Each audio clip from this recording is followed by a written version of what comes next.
बिस्मिल्लाहिर्रहमानिर्रहीम। Welcome to Researchpedia channel.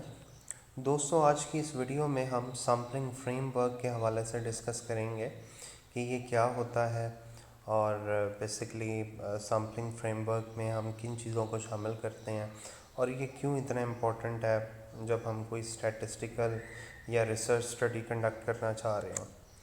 तो sampling framework basically क्या है, ये एक लिस्ट होती है आपके तमाम सैम्पलिंग यूनिट्स की विद अ प्रॉपर आइडेंटिफिकेशन।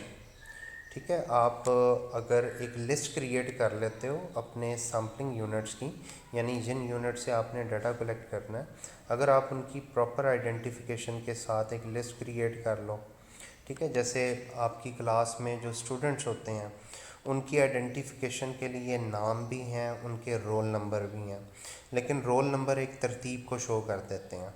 ठीक है, प्रॉपर आइडेंटिफिकेशन हो जाती है। एक नाम के बाज़ एक क्लास में एक से ज़्यादा बच्चे भी हो सकते हैं, तो जो रोल नंबर होता है ना, वो प्रॉपर आइडेंटिफिकेशन होती है।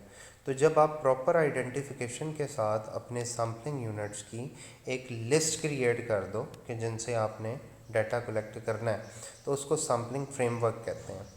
The frame may consist of either a list of units or a map of area in case sample area is being taken such that every element in the population belongs to one and only one unit। आप उन्हीं लोगों की list create करोगे जो कि आपकी population से relevant हों, जिन पे आपने रिसर्च स्टडी कंडक्ट करनी है। अच्छा जी, the frame should be accurate, free from omission and duplication, overlapping, adequate, up to data, and the unit must cover the whole of the population and should be well identified।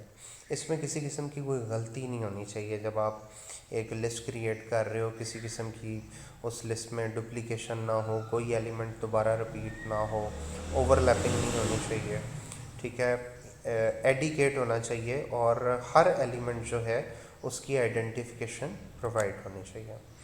और in improving the sampling design, supplementary information for the field covered by the sampling frame may also be valuable। अगर किसी चीज़ के हवाले से, किसी element के हवाले से, किसी सैम्पलिंग यूनिट के हवाले से कुछ एडिशनल इंफॉर्मेशन रिक्वायर्ड हो, तो वो भी आपके पास अवेलेबल होनी चाहिए। सैम्पलिंग फ्रेमवर्क की एक प्रैक्टिकल एग्जांपल की तरफ आते हैं। ये एक यूएसएड वालों का एक स्टडी थी जो किसी दौर में कंडक्ट हुई थी। तो उसमें जो उन्होंने पॉपुलेशन पहले डिज़ाइन की, जैसे टोटल नंबर ऑफ़ बेनिफिशरीज़ हैं, ठीक है, वो इरिगेशन के अंदर 5500 हैं, ठीक है, कैशियो में 800 हैं, पोर्टेबल वाटर में 3500 है, टोटल उनके जो बेनिफिशरीज़ हैं वो 9800 हैं।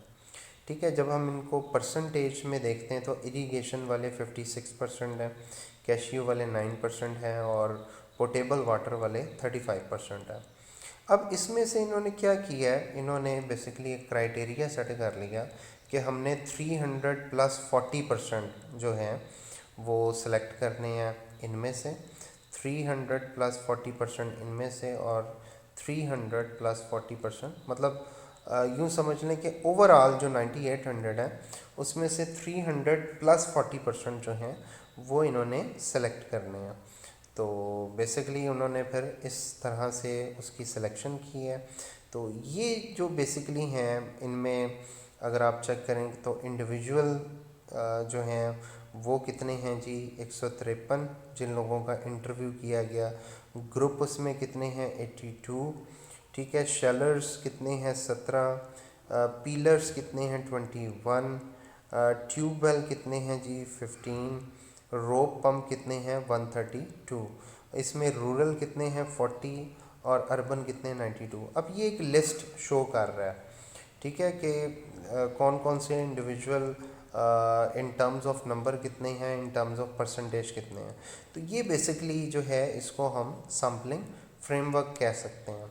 अब इसकी फर्दर आइडेंटिफिकेशन बहरहाल रिक्वायर्ड है कि ये 153 कौन से हैं, 82 कौन से हैं, 17 कौन से हैं, इनकी प्रॉपर आइडेंटिफिकेशन चाहिए। लेकिन फ़र्स्ट आइडेंटिफिकेशन यही है कि इनमें से 153 इंडिविजुअल हैं, 82 ग्रुप हैं, ठीक है, 17 शेलर्स हैं, 21 पीलर्स हैं, ट्यूबवेल वाले 15 हैं, रोप पंप 132 हैं, रूरल 40 हैं, अर्बन 92 हैं।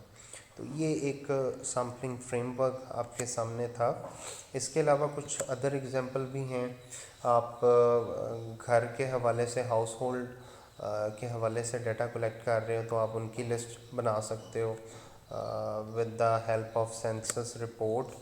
आप किसी कंट्री के एरियाज़ के मैप के ज़रिए लिस्टिंग कर सकते हो, उसके अंदर जो सिटीज़ हैं या जो भी जोग्राफिकल बाउंड्रीज़ हैं, ठीक है। In sampling an agriculture crop the unit might be field, a farm or an area of land whose shape and dimension are at our disposal, ठीक है जी।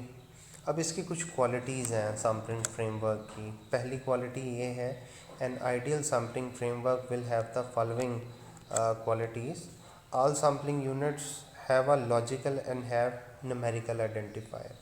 numerical identifier होना लाजमी है। जैसे मैंने एग्जांपल दी, क्लास के जो स्टूडेंट्स हैं उनके रोल नंबर। अगर आप जर्नल सिटीज़न से डाटा कलेक्ट कर रहे हैं तो उनके आईडी कार्ड नंबर होते हैं, CNIC नंबर, जिसको हम कंप्यूटराइज नेशनल आइडेंटिफिकेशन नंबर भी कहते हैं। इसी तरह अगर आप गाड़ियों के हवाले से डाटा कलेक्ट कर रहे हैं तो गाड़ियों का अपना नंबर होता है। मोबाइल्स के हवाले से कर रहे हैं तो उनके IMI नंबर होते हैं या सेलुलर नंबर होते हैं, ठीक है। तो एक आइडेंटिफाइएबल न्यूमेरिकल कोड ज़रूर होना चाहिए हर सैम्पलिंग यूनिट के साथ। All sampling unit can be found, contact information, map location और other information about sampling unit is present. आप उनको एक्सेस कर सकते हो, जिन लोगों को या जिन एलिमेंट्स को आपने अपने सैम्पल में शामिल किया। The frame is organise in logical and systematic manner, ठीक है जी। The sampling frame have some additional information about the unit that allow the use of more advance sampling frame.